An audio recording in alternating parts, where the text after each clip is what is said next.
Next, this might be one of the most refreshing interviews with a pro cyclist in ages. Geraint Thomas has admitted he's been drunk 12 out of the last 14 nights. He's told the Times that he's enjoying his off-season to the max after signing a new 2-year deal with Ineos Grenadiers. He said, "I don't know if it's a British mentality, the culture of just going out and getting drunk when you're young, that sticks with you, and that's the way I socialise. You go to the pub, meet your mates, have a few pints, and go home. And it's a knock-on effect. The next day you're hungover and you want something salty, bacon or something."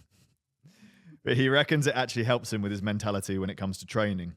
He added, "That blowout, that real normality is what I need, because now I'm like, mate, I really need to get on the bike and get structured again." To have those periods of real intensity, focus, and dedication from November to whatever the big goal of the year is, to do that, I kind of need these blowouts where I switch from the whole cycling, or switch off from the whole cycling world.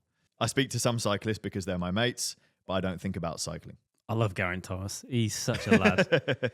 The only bit I dislike about what he's saying is he's kind of making it cool to get wrecked every night for the best part of 2 weeks, which is extreme and people shouldn't do. I mean, that is only because he's doing them the whole rest of the season. It's not like if you're already drinking a couple of nights a week, then you're inspired by this to go and do 12 nights in a row.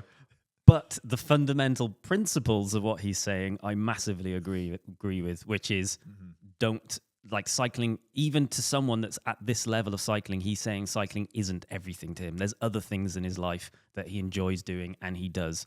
And he doesn't spend 100% of his time talking about and thinking about cycling, which is healthy and really, really good.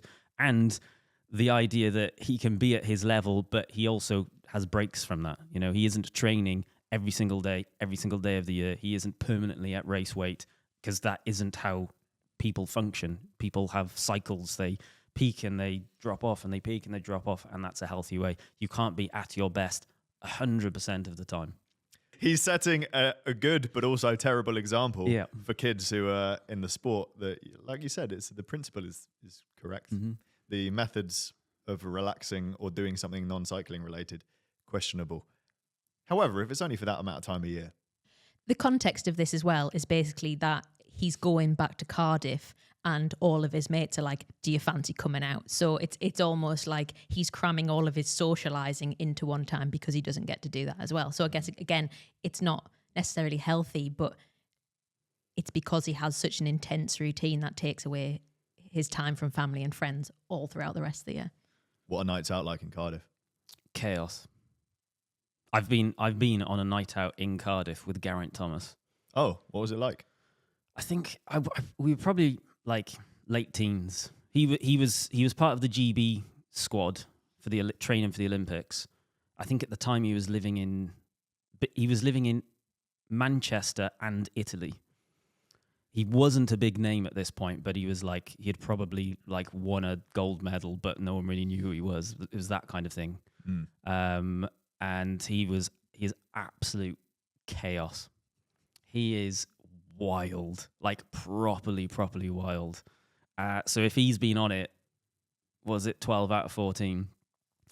I would imagine there would have been a lot of stories coming from that. If I'm not mistaken, the night when I went out with him, the next day it turned out that he had like jumped over the fence into his mate's garden and dug up the whole garden just because he thought it was funny. It's quite funny.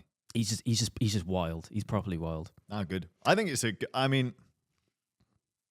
loads of alcohol is not good for you, but I completely sympathise with it being a good way to have a break. Yeah.